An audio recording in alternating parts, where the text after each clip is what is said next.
Welcome back to Learn Astrology with Mary. My name's Mary English. You can find me at www.maryenglish.com, maryenglish.co.uk, and UK Astrologer. Hello, how are you? I hope you're well. Are you? You definitely are well. I do hope that's the case. Now this week I'm going to be talking about the Saturn-Neptune conjunction that is happening at the moment. So Saturn's in the sign of Aries, and I talked about that on episode 440, but we've now got a conjunction, the two of those are together. Now, as you know, Saturn's only going to spend 2 years in the sign of Aries, and Neptune's only going to spend, it's quite a long time, 14 years in the sign of Aries, approximately. So I thought I'd go back in time. I feel sometimes when I'm doing it, it's like I'm going back in the time machine. Went back in time to find out when there was the last conjunction between those two planets. Because actually what I discovered was in the Neptune cycle of it being in the sign of Aries, a few times that I was looking at it, Saturn was in the sign of Virgo twice on one of the dates. Anyway, I found a date and a year, so just we can get a little bit of a feel of what was going on then and what life was like, because that could be similar to what is happening now. And I've got a nice chart example, and the reason I'm using this chap, he's called John Wesley, and he was the founder of Methodism, is because he kept a journal. And because he was the leader of a religious organisation, everybody wrote everything about him. I think when he died, he had something like 150,000 followers of some sort, which was a lot for back then. But in fact, even if you think about 150,000 followers on your social media, that would be a vast amount of people. Anyway, so we've got him as a chart example, so I'm going to go through his life, his conversion and his death. But I just want to start out by talking about what happens when Saturn and Neptune become conjunct. Now, I'm not going to quote any books for you today. You can rest assured I am not quoting from any books today. Saturn's the planet of responsibility. It's the one that we need to consider when we're taking account in someone's chart what it is that they're more likely to feel responsible for, or where the responsibilities lie. If you have your Saturn natally in a sign where it's not particularly happy being in that sign, you might also not be so happy about taking responsibility for things. Now, me, myself, I've got my Saturn in the sign of Capricorn. Give me the responsibility. I'm happy for it. I don't have issues with having responsibilities. Obviously, just like anybody else, I don't want to be overburdened.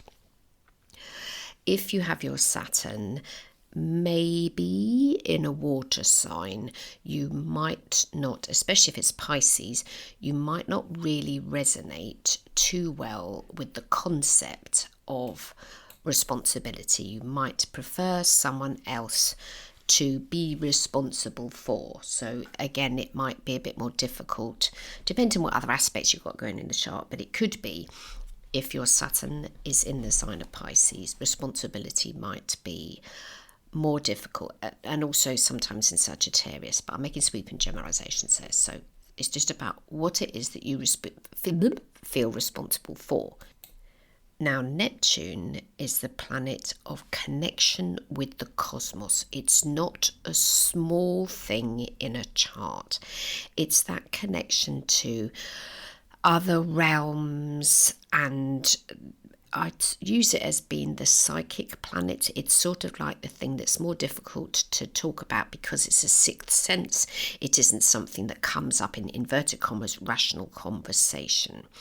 Being able to talk about Neptune, you go down a rabbit hole of, because I've been in a rabbit hole all this morning, let me tell you.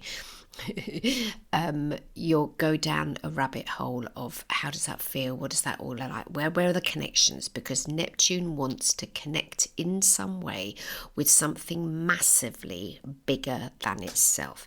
Neptune's not a small thing. It's a big wobbly thing in your chart where it can sort of like an amoeba, it can sort of filter out into other areas. It's not clearly defined like Saturn is.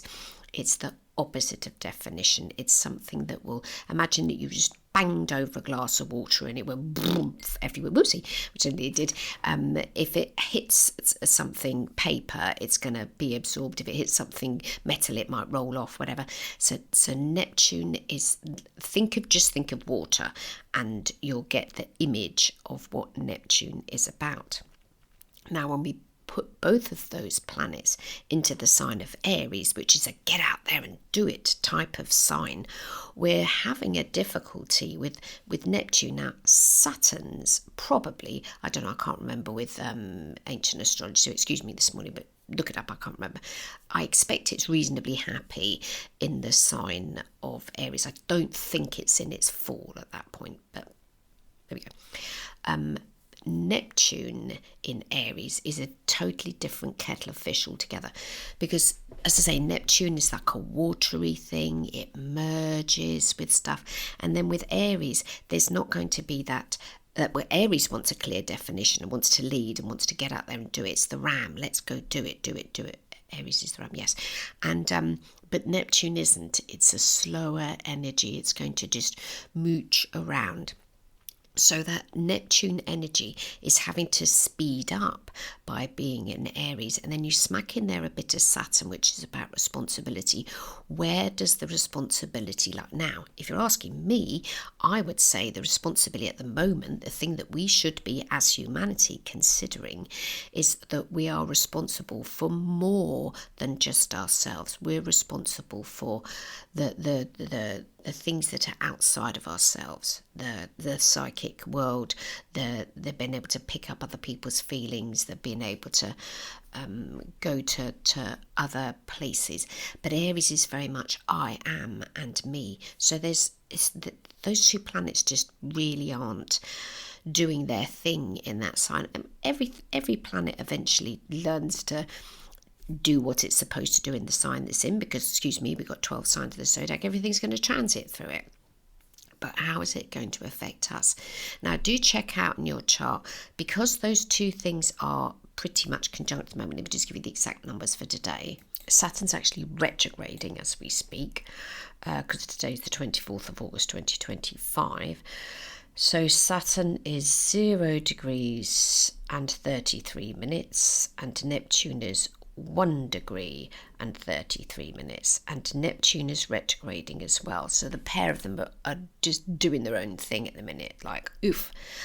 And always with the retrograde, you've got to go back over old ground. And depending on where planets are in your chart, where your angles are in your ascendants and your descendants and all the rest of it, you could be having that going in some critical part of your chart if you've got something in a very early degree. So if you are an Aries, you're an early Aries, so you'll need to be born right at the beginning of the sign. So you'll have to be born in March rather than April. And I'll give you the exact date you need to be born if it's going to affect you. So the sun goes into, so round about the 21st of March, depends what year you're born. So that's really going to be, inverted commas, affecting you at the moment. Now, Saturn definitely is a troublesome planet. When Saturn was exactly conjunct to my sun's sign last year, and I got Sun in the 7th, my relationship was very challenged by the fact that we'd lost our pet that we'd had for 9 years. We lost our doggy, so that unfortunately had the side effect of affecting our relationship. Well, it affected me, so our relationship, because I've got Sun in the 7th, and I've also had a Neptune transit, so I know what it feels like when Saturn goes through sign and Neptune goes through my sign. I've had it, I'm living, breathing the existence of it. But if you're an Aries, it is going to make things much more fuzzy. The fuzziness of Neptune, I loved it. Don't get me wrong, I wrote a whole flipping book about Neptune being in the sign of Pisces while it was transiting through Pisces. I loved it because it's a ruling planet to my sign. But it is that sort of trying to find the connection to, I'm going to use the word divine, but I don't mean divine like God, let's do, prayers and stuff and kneel and rosaries and all of that. I mean divine as in the wonder, the joy of existence itself.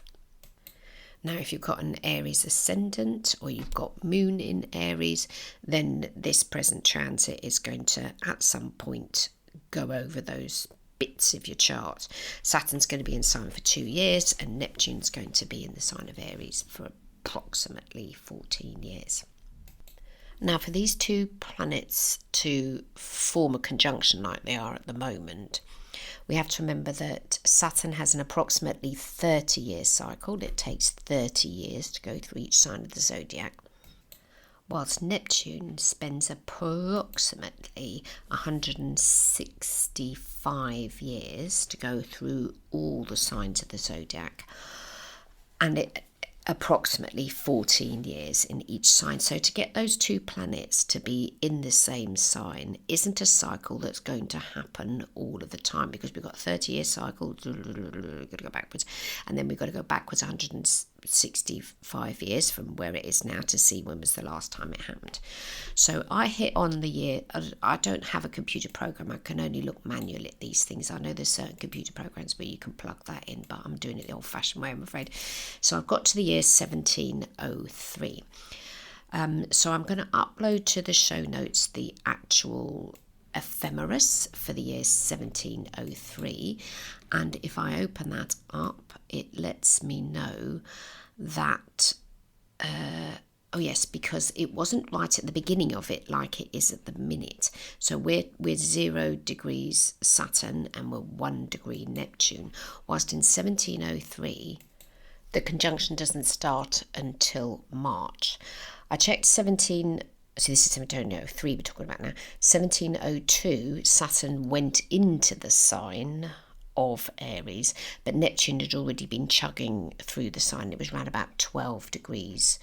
I think it started the year at 8 degrees or something. So the conjunction didn't happen. So that's exactly the same degree, which was 11 degree, because we had when Saturn originally went into the sign of Aries in 1702, it then went retrograde, so it didn't catch up with Neptune.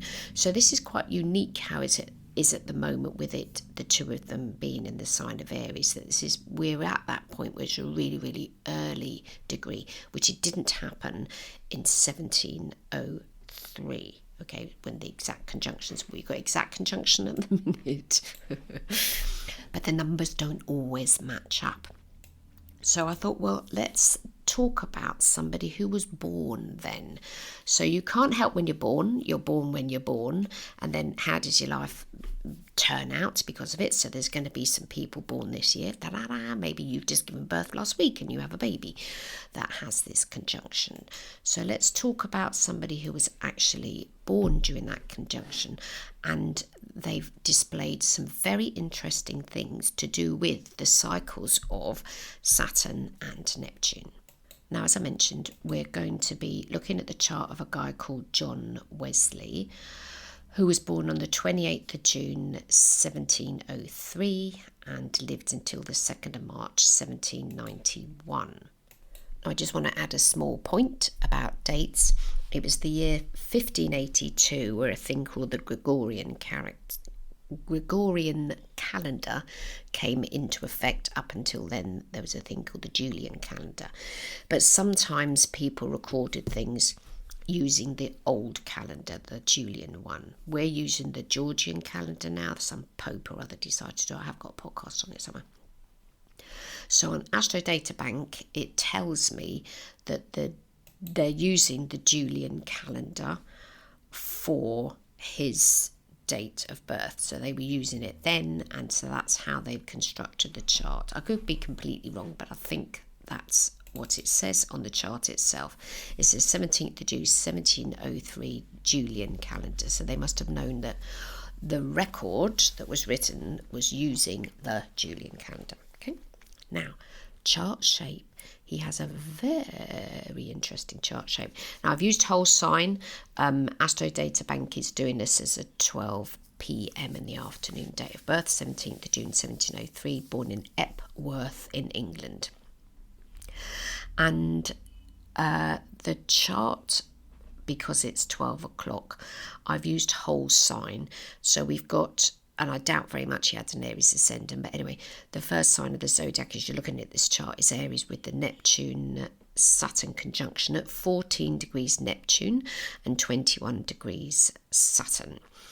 There's Jupiter 13 degrees into the sign of Taurus, 0 in the sign of Gemini, then the Sun in Cancer, Mars in Cancer, and Uranus in Cancer.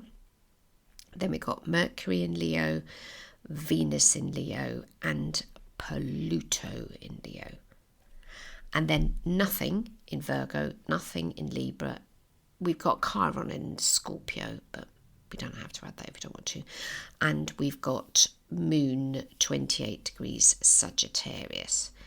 And by the sound of it, the way his life went, I would probably agree to the fact that he's got Moon in Sagittarius, because he travelled a lot. He went from the UK to the US. He also went to Ireland, so he did travel around a lot with his missionary, or whatever the proper term for it is. Now, aspect wise, he's got Sun square to Neptune, because his Sun sign is 5 degrees Cancer and his Neptune is 14 degrees Aries, so it's 9 degrees apart, so it's just within orb.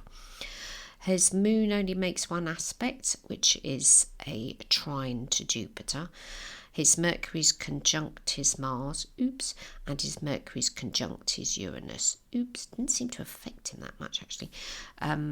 Venus is square to Jupiter and trine to Saturn and trine to Neptune, and Venus is conjunct to Pluto at 12 degrees. Venus is 12 and Pluto is 14. I'm 99% sure he never married. There were a couple of girls that he was interested in, but he got talked out of having any relationships with them. Jupiter only makes one aspect going forward, so Jupiter squares to Pluto, Saturn squares to Neptune, Saturn is conjunct Neptune, Saturn is trine to Pluto, Uranus and Neptune are square to each other, and Neptune and Pluto are trine to each other. Now, Uranus hadn't been discovered, Neptune hadn't been discovered, and Pluto hadn't been discovered when he was born. But that really doesn't matter. It just doesn't matter. They might not. The astrologers definitely wasn't using those planets then, because they hadn't been discovered. It doesn't matter though. We can still use those in astrology. And chart shape, he's got all of his planets on one side of the circle, which is a bowl. And then when you stick in the moon, which is opposite quite a lot of things, you've got a bucket, because the moon is the handle to the bucket. Now, Astro.com is telling us that the sun and moon are in opposition. They are mathematically, but they're in different signs. So you've got Sun Cancer, Moon Sagittarius, but it's a very late degree, 28 degrees. Whoopsie. And I don't know if he was born really, really early in the morning or late at night or wherever. We're just doing 12 o'clock. But I do believe, I would expect him to have had Moon in Sagittarius, because he certainly liked the preaching side of things, and people with Moon in Sagittarius natally will love to tell you their opinion and their beliefs, and I'm not talking about religious beliefs now, but whatever it is that a Sagittarius moon person is super interested in, you're going to find out about it pretty quick. Now, I've used Wikipedia, but I've also used another website called the Wesley Centre online, which is based in the US. And there's oodles of info on there, which is where I got these exact dates and times from. Because no way is Wikipedia going to give you a time unless something's really, really critical. So just in the first paragraph, it tells us when he was born, he was an English cleric, theologian, evangelist and was a principal leader of a revival movement within the Church of England known as Methodism. The societies he founded became the dominant form of the independent Methodist movement that continues today. He was educated at Charterhouse, Christ Church, Oxford, and was elected as a Fellow of the Lincoln College, Oxford in 17... and then a bit further on. After an unsuccessful 2-year ministry in Savannah, Georgia, he returned to London and joined a religious society led by Moravian Christians. I'd never heard of them, but anyway. On the 24th of May, 1738, he experienced what has come to be called his evangelical conversion.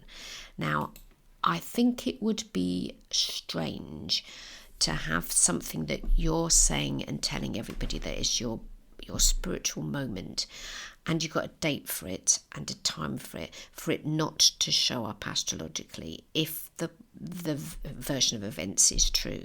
So I thought, okay, so I go to the Wesley Centre and I found his biography, and somebody had recorded a little snippet, which I'll read to you, about how he sort of had this, wasn't a vision, but how he got into whatever it is he does. So he's been to Georgia, he's got home, he's in London, he's already some sort of religious person of some description. He opens his Bible in the morning and blah, blah, blah, and he reads some things.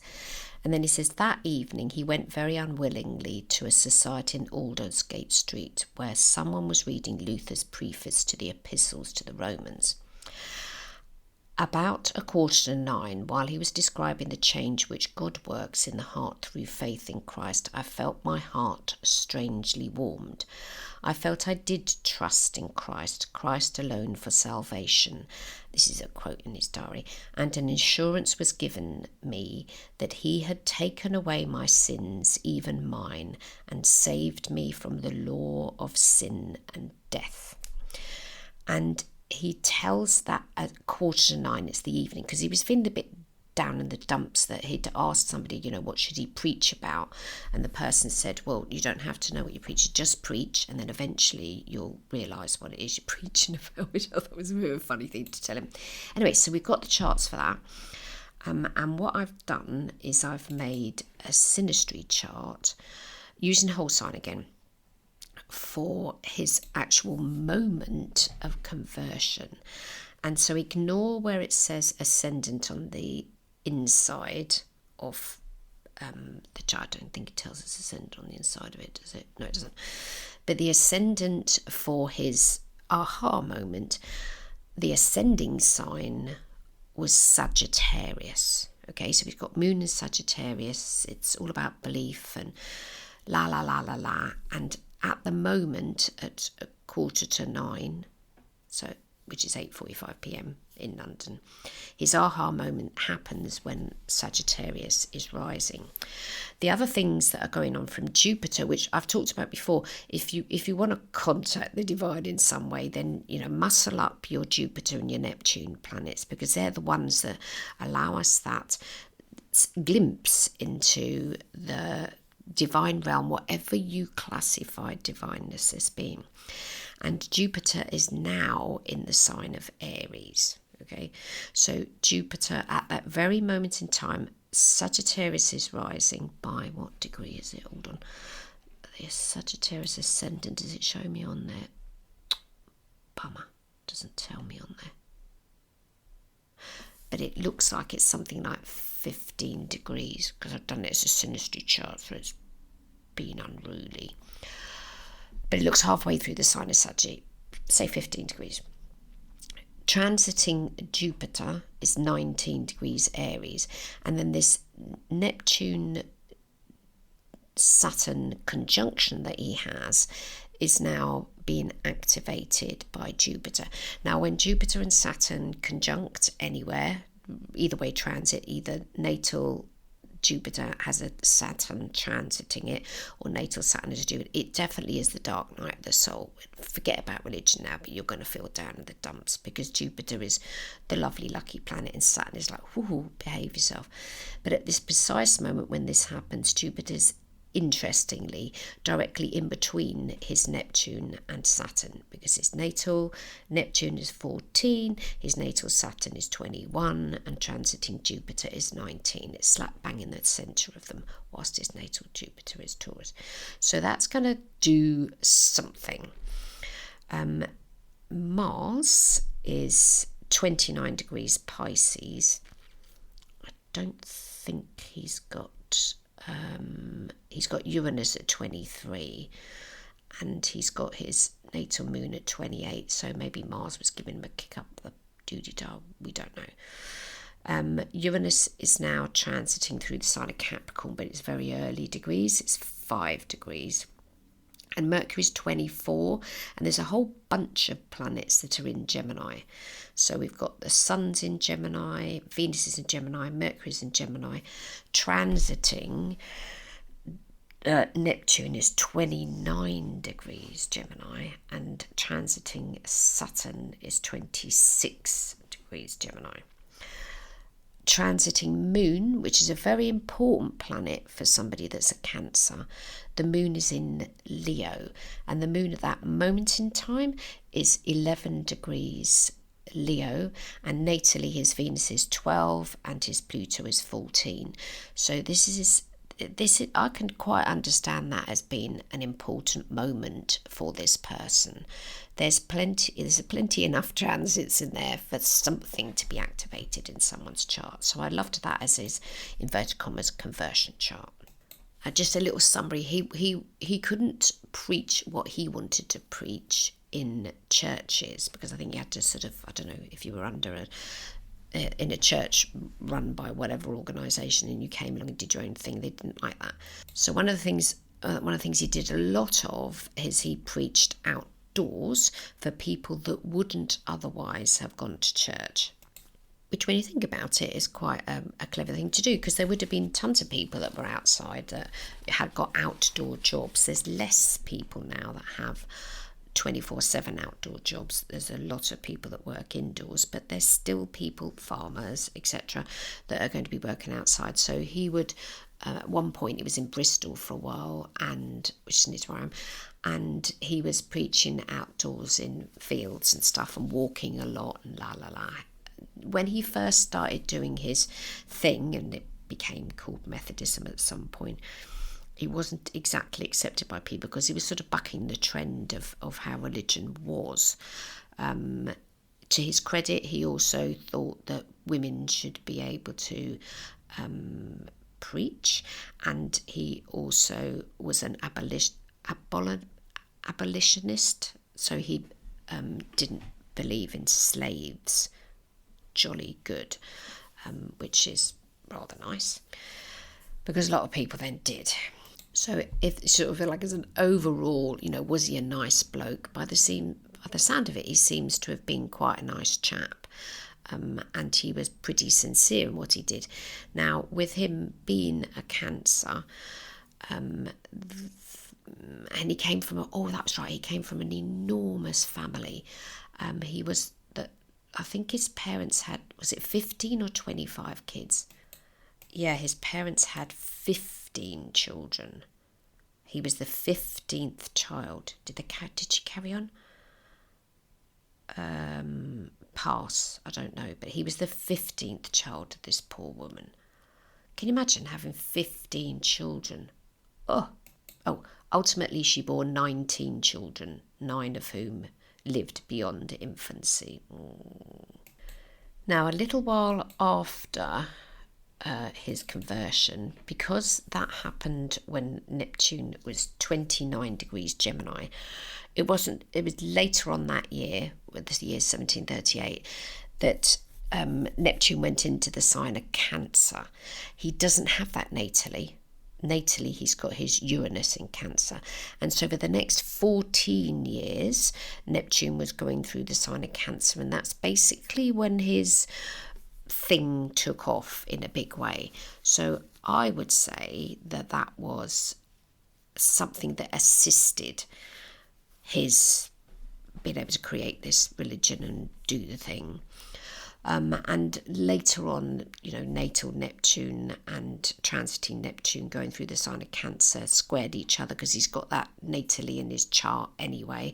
So there was a lot of things that he was up against, various different other organisations and religions and people, etc, etc, etc. But he pushed through, he got to the other side of it. And much later in life, he'd established his ministry. I think that's the right word. Ministry. And he did his thing. And, it was 135,000 members and 541 itinerant preachers under the name of Methodists. So I got my numbers wrong earlier. So life goes on. You can read the whole thing on Wikipedia. I'm not reading out to you because we're doing astrology here, not biography. And for the last year of his life, he was particularly unwell. He was back in London again, and because he'd moved around a lot, so that'd be the moon in Sagittarius, which is nowhere near all his other planets. It's literally on the other side of his chart. He did a lot of going about the place and wherever. And then eventually he's home and he's bedridden and he passes over. However, we've got the time that he passes. So finally he dies on the 2nd of March 1791 at 9:55 in the morning. The biography that I'm referencing, when the link goes into the show notes, says that he, on the Tuesday afternoon, on March the 1st, with a weak voice, he said, blah, blah, blah, blah, it's all religious stuff, I'm not going to read it out. Now we are done, he said, let us all go. And he laid on the bed, from which he rose no more, sleeping a little, begging those around him to pray and praise. And then that he's there all night, being a bit sort of feeble and not feeling very well and whatever. And then the following morning, a few minutes before 10 o'clock the next morning, Wesley found the long sought rest. But his final words were, we thank thee, O Lord, for these and thy mercies. Bless the Church and King, and grant us truth and peace through Jesus Christ, our Lord, forever. Other words fell from his lips. Then he called those who were in the room to join in prayer. His fervour was remarkable, even though his bodily strength was ebbing away. During the night, he often attempted to repeat the 46th Psalm, but he was too feeble. He was heard, however, to say, I'll praise, I'll praise. The last words they caught was farewell. Lift up your heads, O ye gates, and be lift up, ye everlasting doors, and this air of glory come in. Without a lingering groan, Wesley passed to the presence of his Lord. His friends standing round the bed sang together, so they all sang a nice little song for him. So we've got the time, so just a little bit before 10 is telling us that. And I've done another synastry chart for you, aren't you lucky? And the ascendant at that point is Gemini. These are the planets, nothing. This man has 0 in the sign of Gemini, okay? But he dies when Gemini is rising. And if we're doing equal house, which we're not, the sun would be in that first house, but whatever. The sun's in the second sign. But transiting Chiron, which I wasn't paying much attention to because, hey, why would I? But transiting Chiron it's got a 42-year cycle. Transiting Chiron is now 2 degrees Cancer in his sun signs 5, and Chiron is retrograding. So on the day that he dies, the moon, Mercury and Pluto are all in the sign of Aquarius. The Sun and Mars are conjunct in Pisces, and Venus is in Pisces. That's forming some nice triny things to his sun sign. Transiting Saturn is in the sign of Aries. So this is nearly his 3rd Saturn return. He hasn't got that far, but Saturn's gone back into the sign of Aries because he's 80. Hold on, let me just do the maths 1 sec. He's 88, which is a fair age for somebody then. That's pretty old.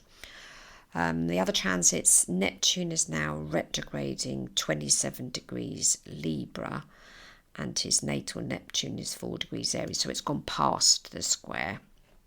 Jupiter's retrograding in Virgo. He's got nothing in Virgo. And Uranus is transiting through Leo. So Uranus is retrograding at 11 degrees Leo. And he's, as you know, he's got his Venus in Leo and his Mercury in Leo and his Pluto in Leo. There's people still alive today, people that are alive today, that have got Pluto in Leo, same as Mr. John Wesley himself. But the moon is in Aquarius at 12 degrees, which is directly opposition to his moon and his Venus. So he doesn't die when the moon is in his own sign, which sometimes happens to people. The thing that's in his sign isn't nothing, is only Chiron. And the ascendant at that moment, as I say, is Gemini, and Chiron is there. But he's sort of quite ill the day before. So his passing's a bit sort of slower than most people, but that cluster of stuff in Aquarius is in opposition to his Mercury, etc. And he's still talking. I mean, I don't know if I'm going to be talking when I'm dying. We'll see. I don't know. I'll let you know. So today we've been talking about Saturn and Neptune being in the sign of Aries. They're making a transit. Check to see which house they're going through for you. We've been talking about the chart for John Wesley, the guy that started the religion called Methodism, which is still going today. We've talked about when he converted, love that chart, and also when he dies. I'll put the links to where I've quoted this from so that you can check those out yourself if you're interested. And if you've got that passing over your sun sign or your moon sign, your ascendant at the moment, email me in, let me know how it's feeling for you. So you've got the planet of responsibility and the planet of connection to divineness that are near that point in your chart. Then I want to know how it feels for you. So I hope you have a fab week, and I'll be back next week. Bye-bye now.